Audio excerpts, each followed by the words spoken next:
शिव पुराण 23वां अध्याय। शिव नाम की महिमा। ऋषि बोले, हे व्यास शिष्य सूत जी, आपको नमस्कार है। आप पर कृपा कर हमें परम उत्तम रुद्राक्ष तथा शिव नाम की महिमा का महत्व सुनाए। सूत बोले, श्री शिव, आपने बहुत ही उत्तम तथा समस्त लोगों के हित की बात पूछी है। भगवान शिव की उपासना करने वाले मनुष्य धन्य है, उनका मनुष्य होना सफल है। साथ ही शिव भक्ति से उनके कुल का उद्धार हो गया है।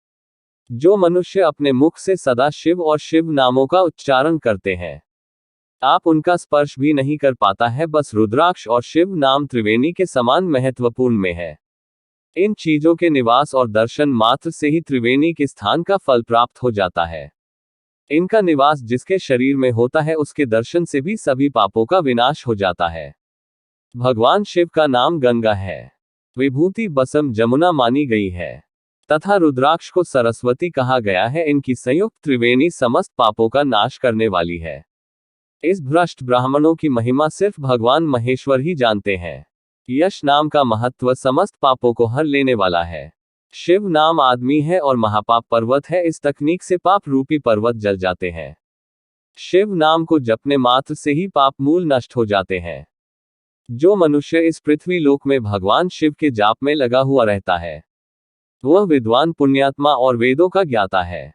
उसके द्वारा किए गए धर्म कर्म फल देने वाले हैं। जो भी मनुष्य शिव नाम रूपी मौका पाकर भवसागर तर जाते हैं, उनके गुरु भी पाप नष्ट हो जाते हैं। जो पाप रूपी दावनल से पीड़ित है, उन्हें शिव नाम रूपी अमृत का करना चाहिए, जिसमें अनेक जन्मों तक तपस्या की है। उसे ही पापों का नाश करने वाली शक्ति प्राप्त होती है। जिस मनुष्य के मन में कभी न खंडित होने वाली शक्ति प्रकट हुई है, उसे ही मोक्ष मिलता है। जो अंक प्राप्त करके भी भगवान शिव के नाम जप में आदर पूर्वक लग गया है, वह समस्त पापों से मुक्त हो जाता है। इसमें जरा भी संशय नहीं है।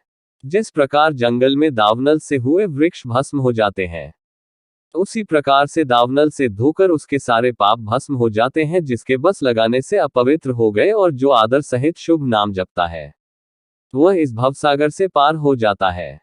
संपूर्ण वेदों का अवलोकन करके मार्क्यू ने शिव नाम को संसार सागर को पार करने का उपाय बताया है। भगवान शंकर के एक नाम में भी बात को समाप्त करने की इतनी शक्ति है कि उसने पास तक कभी कोई मनुष्य कर ही नहीं सकता। पूर्व काल में इंद्रद्युम्न नाम का एक महापापी राजा हुआ था और एक ब्राह्मण युवती बहुत बात करती थी। शिव नाम के प्रभाव से दोनों उत्तम गति को प्राप्त हुए। जय जो, इस प्रकार मैंने तुमसे शिव नाम की ही महिमा का वर्णन किया है।